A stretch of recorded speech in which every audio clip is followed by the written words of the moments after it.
Halo warga ekonomi, selamat datang di Ruang Dengar Ekonomi episode 3.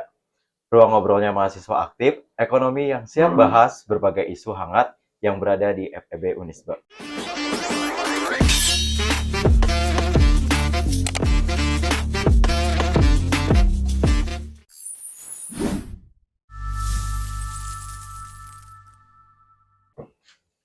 Oke, baik. Kali ini kita akan bahas tentang tema yang dekat banget sama kehidupan kita sebagai mahasiswa, yaitu makna Ramadan di tengah budaya konsumtif, fenomena meningkatnya konsumsi saat bulan puasa, serta bagaimana mahasiswa menyikapinya.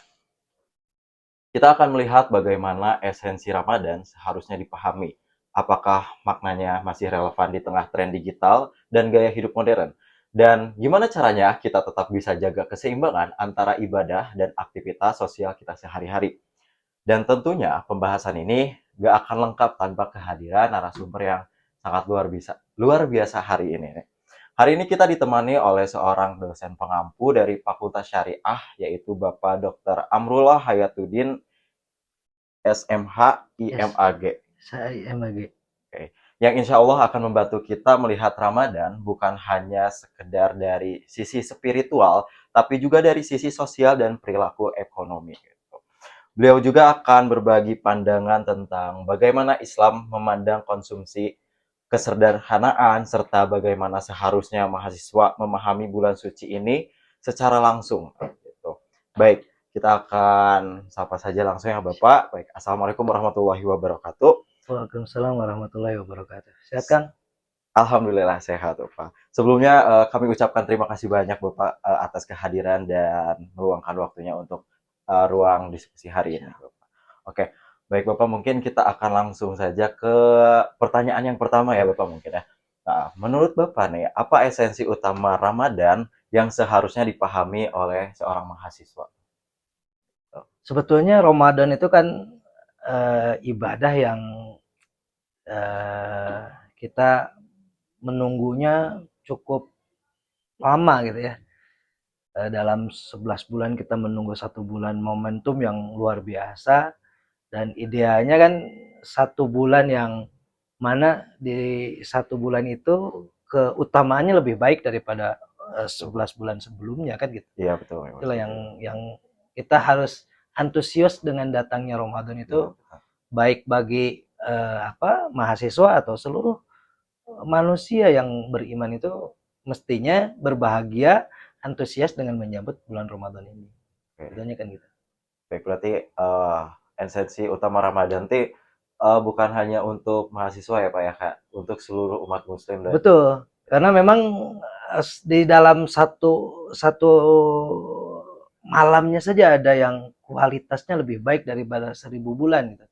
Yang kita kalau ibadah pada malam itu kualitas nilainya itu sama dengan ibadah 80 tahun mungkin ya kalau secara ini deh, ketika ketika berbicara dengan 1.000 bulan itu, kalau 1.000 bulan dikalkulasikan ke bulan kan berapa ini kan gitu, ya betul. berapa tahun itu, dan itu kan menjadi apa, menjadi momen yang ya orang akan bangga. Bahkan Rasulullah SAW mengajarkan bahwa 2 bulan sebelumnya aja rindu dengan datangnya bulan Ramadan, mengajarkan satu doa yang dibacakan sejak dari bulan Rajab itu, Allahumma barik lana fi Rajaba wa Sa'bana wa baligna Ramadana, mengharap keberkahan bulan Rajab, keberkahan bulan Syaban, sampaikan ke bulan Ramadan, karena saking utamanya bulan Ramadan gitu. Oke, baik. Karena kan saking utamanya bulan Ramadan dan sekarang di era modern juga nih Pak. Jadi, ada pertanyaan berikutnya mungkin Kak, apakah makna Ramadan ini masih sama nih seperti yang diajarkan oleh Rasulullah pada nilai-nilai Islam di era sekarang gitu? Idealnya kan makna Ramadan itu kita menyebutnya di dalam Arab itu kan Syam, Syahrus Syam, bulan Ramadan itu. Syam itu kan artinya secara bahasa itu adalah menahan diri. Idealnya memang Allah mengajarkan, Rasul mengajarkan bahwa Ramadan itu momentum untuk menahan diri dari hal-hal yang kalau secara pikirnya ya sesuatu yang membatalkan puasa, tetapi secara luasnya adalah dari segala nafsu, angkara murka, syahwat dan lain sebagainya. Momentum bulan Ramadan adalah momentum untuk mengajarkan kita bagaimana kita bisa menahan diri, gitu. Ini kan tidak hanya dulu mungkin ya, meskipun faktanya hari ini bahkan kan sebuah hadis mengajarkan bahwa di Ramadan itu keutamaannya bahwa ibadah lipat gandakan, kemudian pintu-pintu sorga dibuka, kemudian setan dibelenggu dan lain sebagainya. Ini kan momentum yang Bapak kira luar biasa untuk belajar apa? Belajar untuk menahan diri. Menahan diri dari apa? Berbagai hal sebetulnya. Tidak hanya makan dan minum saja gitu di bulan Ramadan. Oke, baik Pak. Nah, kita kan sebagai mahasiswa nih Pak, kebetulan sekarang juga kita berkuliah, Iya. beraktivitas sosial juga secara akademik. Nah, pertanyaan mungkin bagaimana cara mahasiswa memakai bulan suci Ramadan ini di tengah kesibukan akademik dan sosial? Kan sebetulnya bulan Ramadan itu tadi di samping kita harus menahan diri dari berbagai hal ya, tidak hanya yang membatalkan puasa, tetapi berbagai hal yang mengurangi nilai-nilai puasa itu sendiri. Dan juga Rasul mengajarkan bahwa di dalam sebuah hadisnya kan beliau mengatakan bahwa kullu amali ibnu Adam yudha'aful hasanati asru amsaliha ila sab'i mi'atin di'fin. Kata Rasul gini, setiap perbuatan anak Adam, ya umat Islam di bulan Ramadan itu, ya kebaikannya dilipat gandakan 10 sampai 700 kali lipat. Nah, kata Rasulullah Shallallahu Alaihi Wasallam di sana, wa qala Allahu azza wa jalla illa syiyam. Lantas kata Rasulullah Shallallahu Alaihi Wasallam, Allah berkata kecuali bulan puasa. Bulan puasa itu nilainya itu kata Allah ya tergantung beliau.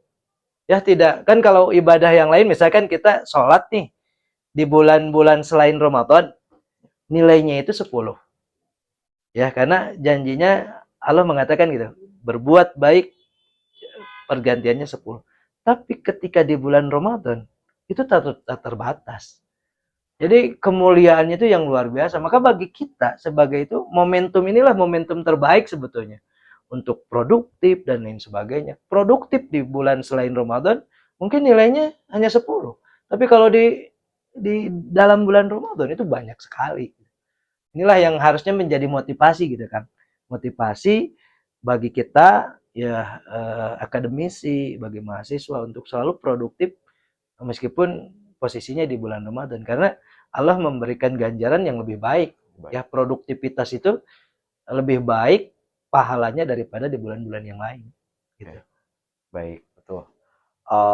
Jadi kita sebagai mahasiswa yang di bulan puasa ini benar-benar harus produktif ya Pak, karena yang Bapak tadi sebutkan bahwasannya pahalanya akan dilipat gandakan, betul ya Pak. Oke, mungkin tadi balik sedikit mungkin ya Pak mengenai bulan Ramadan ini kita harus bisa menahan diri mungkin ya Pak. Nah, ada pertanyaan di sini mengapa justru di bulan Ramadan ini tuh identik dengan menahan diri. Nah, tetapi konsumsi masyarakat ini sering meningkat ya Pak. Ya sebetulnya kan fakta yang memang tidak bisa dielakkan ya. Konsumsi masyarakat kita meningkat di bulan Ramadan dan sebetulnya tidak salah juga karena pada hakikatnya gini kan, kalau secara hitung-hitungan kita makan di bulan selain Ramadan yang makannya lebih banyak daripada di bulan Ramadan. Hitung-hitungan matematisnya kan idealnya itu yang lebih banyak ya pengeluaran. Tetapi kenapa di bulan Ramadan itu lebih tinggi sebetulnya ini? Karena kan kalau hitung-hitungan mungkin secara apa ya, tidak hanya kuantitas tapi kualitasnya harus lebih baik. Kan gitu. Kita mau puasa misalkan sahur, masa menunya tidak yang menginikan tubuh supaya nanti beraktivitasnya lebih baik. Kalau kita sama dengan bulan-bulan ini, jangan-jangan nanti puasanya tidak bisa maksimal dan lain sebagainya. Maka masyarakat kita biasanya yang asalnya tidak konsumsi daging mungkin di bulan-bulan yang lain ketika bulan Ramadan ada daging kan gitu ya. Itu kan sebetulnya dalam upaya menunjang bagaimana kesiapan melaksanakan puasa. Sebetulnya sah-sah saja, cuman yang jadi persoalan konsumsinya itu seperti apa. Ya kan gitu, jangan Ya, berlebihan lah. jangan berlebihan. Oke, baik, Pak. Baik, kita next ke Yeah. pertanyaan berikutnya ya, Pak. Mengenai tren di era sekarang ya, Pak. Tren di era sekarang yang banyak banget, salah satunya tren belanja online, buka bersama, terus ada promo Ramadan yang besar-besaran, serta fenomena lainnya. Nah, ini tuh termasuk budaya konsumtif bukan, Pak? Sebetulnya kalau kita lihat ya dari Ramadan itu kan bulan yang penuh berkah ya. Kita bisa lihat faktanya di lapangan bahwa keberkahan itu tidak hanya didapatkan oleh umat Islam yang berpuasa. Yang non muslim yang bahkan mungkin Akang bisa ngecek ke beberapa daerah tempat jualan tajil, mungkin di sana ada orang yang non muslim yang tidak puasa jualan itu mendapatkan berkahnya kan gitu. Ya, betul, Pak. Kemudian yang jual online dan lain sebagainya keberkahan itu, maka saya menyadarinya bahwa betul-betul kalau Ramadan itu bulan penuh berkah. Kalau kita lihat berapa sih pendapatan gitu ya. Kalau kita pendapatan saya kira aku yakin mereka yang jual-jual itu di Ramadan lebih ini. Bahkan banyak tuh yang tadinya tidak jualan tapi di Ramadan itu jadi jualan gitu kan. Ya, betul, Itulah yang fakta keberkahan Ramadan itu bagi siapapun gitu. Tidak hanya umat Islam. Cuman yang jadi persoalannya tren ini yang jangan berlebihan gitu. Jangan berlebihan ini. Kalau lihatlah faktanya orang yang buka bersama misalnya. Buka bersama menghadirkan 10 orang atau 20 orang. Kemudian ketika untuk tajiannya saja ada kolak, ada sop buah, ada kurma, ada gorengan gitu ya. Tapi hitungannya ya idealnya kan tidak 30 orang setiap menu kan gitu ya. Ya, 30 orang 30 porsi itu dihitung ada gorengannya, ada kolaknya sekian namanya jumlahnya 30. Itulah kan yang idealnya seperti itu. Tapi faktanya lain. Kolaknya 30, ininya 30. Sehingga kan begitu selesai buka bersama kemubajiran yang ada. Padahal Allah di dalam surah Al-Isra jelas kan, di dalam surah Al-Isra ayat 27 kalau nggak salah mengatakan bahwa innal mubadirina kanu min akhwana syaitan. Bahwa sesungguhnya ya kemubajiran itu dari teman-temannya setan. Sebetulnya konsumtif boleh asal ya tadi sesuai lah. Karena toh kalau kita beli ini berbagai untuk buka misalkan karena hawa nafsu saja ketika siang beli apapun, faktanya ketika buka cukup dengan kurma 2 air putih selesai itu nggak dimakan kan gitu. Sudah kenyang ya. Iya kan makanya kenapa puasa itu adalah imsak, menahan diri. Menahan diri itu dari konsumsi yang tidak penting juga itu kan esensi dari puasa sebetulnya. Masa sih kita harus punten beli baju lebaran cukup satu nggak? Cukup satu kenapa sih harus 3 kan gitu? Iya betul. Ya kan gitu. Itu kan di sana sebetulnya. Idealnya karena Ramadan itu sendiri adalah menahan diri gitu. Baik, jadi ketika kita sebagai anak Gen Z mungkin apa yang suka bukber nih belanja online gitu, terkhusus bukber nih yang lagi rame, jadi kita bukber sewajarnya aja gitu ya Pak ya. Sewajarnya aja. Memilih menu secukupnya, jangan sampai makanan yang kita beli itu jadi mubazir, tidak kemakan ya Pak seperti itu. Oke, baik Pak, kita lanjut ke pertanyaan berikutnya nih. Apakah budaya konsumtif ini tuh dipengaruhi oleh media sosial juga serta tren digital juga gak sih Pak? Saya kira ini lebih betul. Kalau melihat bahwa tren ini kan lebih kita lebih diberikan kemudahan dalam berbagai hal, mengakses berbagai hal, mengakses berbagai informasi. Contohnya gini, misalkan banyak orang yang ingin berbuka, ya kalau bahasa anak muda mungkin FOMO ya, berbuka di daerah ini, di daerah itu ketahuinya dari kadang-kadang dari TikTok. Kok ada di sini? Sekarang yang lagi viral jam segini kita ada di sini, jam segini kita ada di sini dan lain sebagainya. Itu kan dari sana. Sehingga betul memang digital, kemudian perkembangan teknologi yang informasi itu sekarang masuk ke saku-saku kita, ke genggaman kita bisa mengaksesnya. Itulah yang ya ini konsumtifnya lebih banyak. Apalagi banyak promo ya di Betul Pak, banyak Ramadan itu promo. promo berbagai apa e-commerce misalkan ini kan promo sekian dan lain sekian. Itulah yang kadang-kadang menjadi setan yang nyatanya itu di sana. Mungkin setan yang sesungguhnya itu terbelenggu gitu. Tapi setan yang melalui HP dan mulai itu sehingga tertarik, oh saya harus beli nih, ini mumpung murah Betul Pak. sekian dan lain padahal tidak butuh-butuh juga gitu. Karena ini momentumnya lagi diskon, akhirnya dibeli. Setelah dibeli di rumah nggak kepake juga kan gitu. Itulah yang memang betul karena peningkatan apa teknologi, informasi dan lain sebagainya yang menuntut atau mempengaruhi konsumsi masyarakat kita meningkat. Kalau sekarang kan mungkin dulu eh, saya sebagai orang Sunda mungkin makanan itu ya cukup aja makanan Sunda. Sekarang tinggal buka YouTube, buka ini, ketika ada menu-menu Manado, menu Di kreatif kan gitu kreatif, ya, ya betul bikin Pak, ini, akhirnya dibikin. ya kan gitu, akhirnya bikinlah yang tadinya tidak pernah ini, akhirnya beli dan lain sebagainya untuk bikin menu tertentu yang padahal kan sebelumnya tidak pernah kan. Itu dengan apa? Dengan teknologi yang ya digital, kemudian informasi sudah berkembang begitu pesat. Mungkin zaman saya kecil ya masih cukup dengan kolak gitu ya. Kalau sekarang dengan berbagai varian menu Iya, makan, coba menu buka bersama itu luar iya. biasa. Udah banyak banget ya Wah, Pak banyak sekarang banget gitu. macamnya. Itulah kan teknologi itu dampak positifnya ada gitu ya. Dan Tapi dampak negatifnya juga ada banyak gitu. gitu ya. Tidak. Maka kita harus bijak, betul-betul bijak di dalam yang ini terutama di Ramadan ini. Iya. Ya bagaimana Ramadan ini menahannya Menahan. karena kata Rasul ya di dalam sebuah hadisnya beliau mengatakan bahwa laisa syam anil akli wasurbi, bahwa siam itu puasa itu bukan hanya menahan dari makan dan minum saja, tapi kata Rasul siam itu menahan juga minal lagwi waropas, dari perbuatan yang sia-sia dan perbuatan yang tidak baik gitu. Ya perbuatan yang sia-sia harus kita tahan juga. Ya yang memang tidak perlu ya jangan dilakukan gitu. Betul, Pak. Ya gitu. Itu Baik. kan hakikat dari puasa kan seperti itu. Gitu kan. Oke.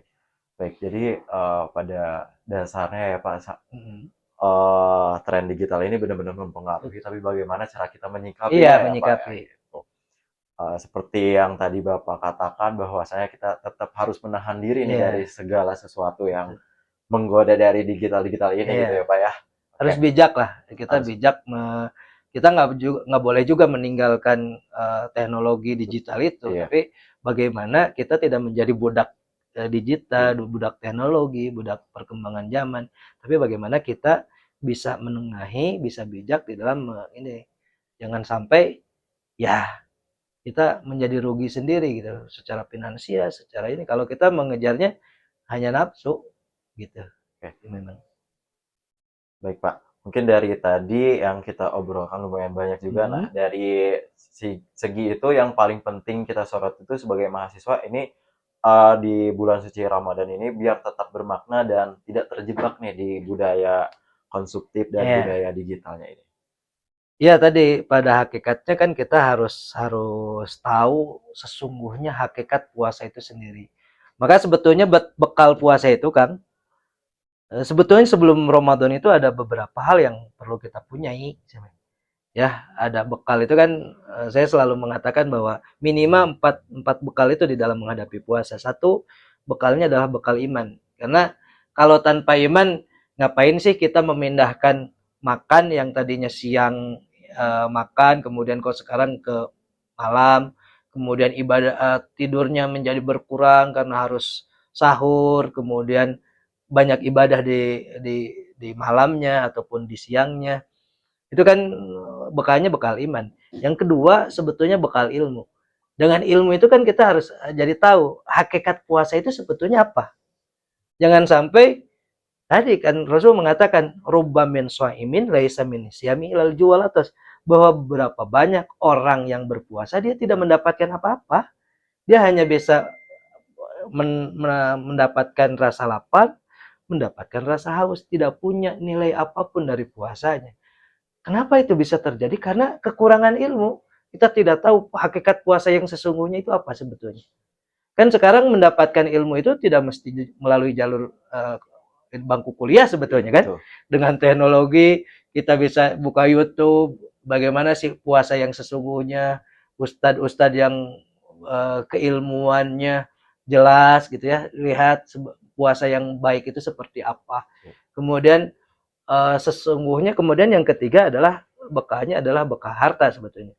Karena kenapa perlu harta? Bukan kita mesti konsumtif ketika di Ramadan, tetapi bagaimana kita di Ramadan itu banyak bersedekah. Karena Rasul itu adalah kata sebuah hadisnya bahwa Rasul itu adalah orang yang paling dermawan, tapi kedermawanannya begitu meningkat di bulan Ramadan. Kemudian yang ketiga adalah bekalnya adalah bekal fisik. Karena puasa itu Akang Teteh mungkin merasakan ketika tidurnya berkurang, yang tadinya jam 8 itu sudah tidur, sekarang dengan adanya taraweh jam 9. Tambah setelah taraweh itu kadang-kadang ngemia dulu. Betul, Pak. Sambil scroll-scroll apa cari untuk lebaran kan gitu ya. Kemudian tidurnya jam berapa? Jam 11. Jam 3 harus bangun lagi. Kalau tidak punya fisik, kita tidak olahraganya kurang dan lain sebagainya, nanti ibadah kita keteteran. Maka tadi sebetulnya bekal mengisi Ramadan itu bagaimana supaya tidak itu ada dari 4 itu, untuk supaya tidak menjadi jiwa yang konsumtif itu adalah bekal ilmunya. Kita tahu sebetulnya hakikat puasa yang baik itu seperti apa. Kan gitu ya. Puasa yang baik itu seperti apa? Tadi kata Bapak bahwa puasa yang baik itu adalah sebetulnya menahan diri. Karena hakikat puasa itu menahan diri. Menahan diri itu bukan dari lapar dan haus saja, bukan dari syahwat saja, tetapi dari segala hal yang mengurangi makna atau nilai dari puasa itu sendiri, termasuk menghambur-hamburkan uang untuk konsumtif itu, kan gitu. Itu kan yang perlu dipahami sebetulnya gitu.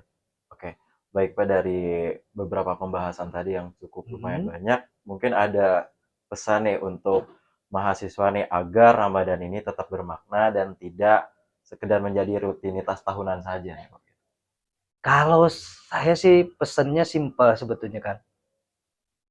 Pesannya simpel, anggap bahwa puasa Ramadan kita ini adalah puasa terakhir.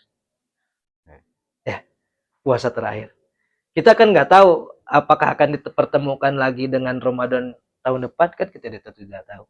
Jadi untuk memotivasi diri supaya ibadah kualitas puasanya lebih baik, itu adalah anggap bahwa puasa kita ini adalah puasa terakhir.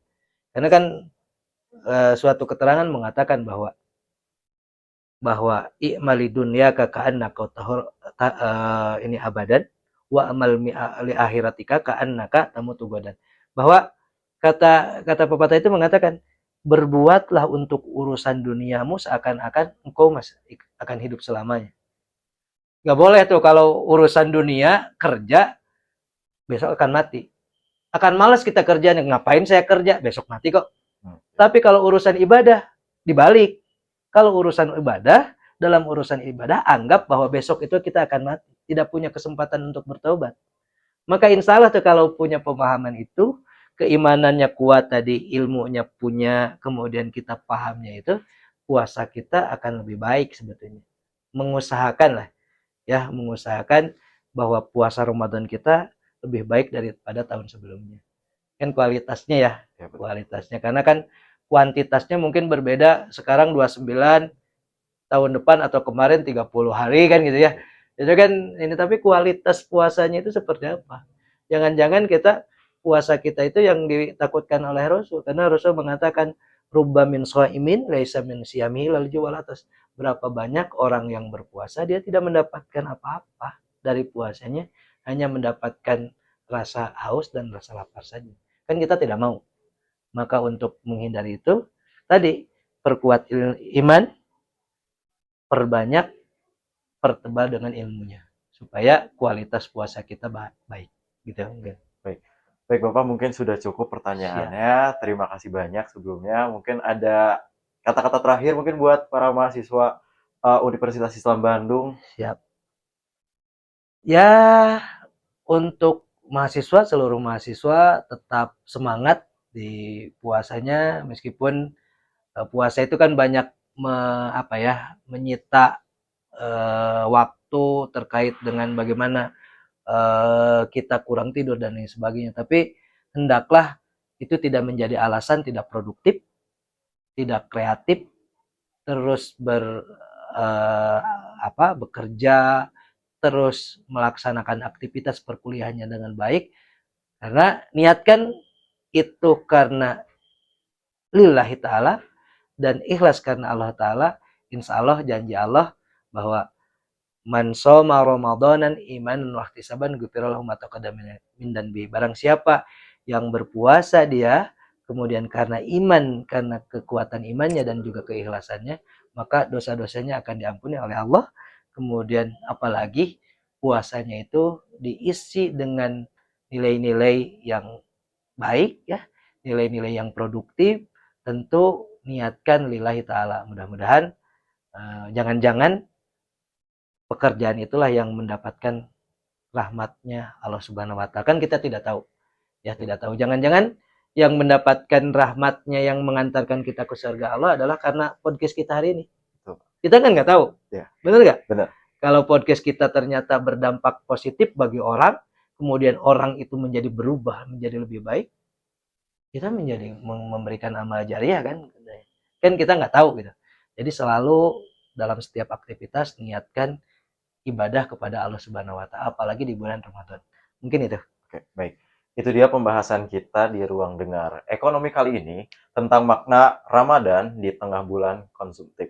Semoga diskusi hari ini bisa jadi pengingat buat kita semua bahwa Ramadan bukan cuma soal momen sosial atau tren musiman, tapi tentang memperkuat iman dan pengendalian diri. Jangan lupa isi kuesioner yang ada link di bawah ini, serta bentuk dukungan untuk pengembangan podcast Ruang Dengar Ekonomi. Sampai jumpa di episode berikutnya. Tetap semangat dan terus berkarya. Terima kasih. Wabillahi taufiq walhidayah. Wassalamualaikum warahmatullahi wabarakatuh. Waalaikumsalam warahmatullahi wabarakatuh.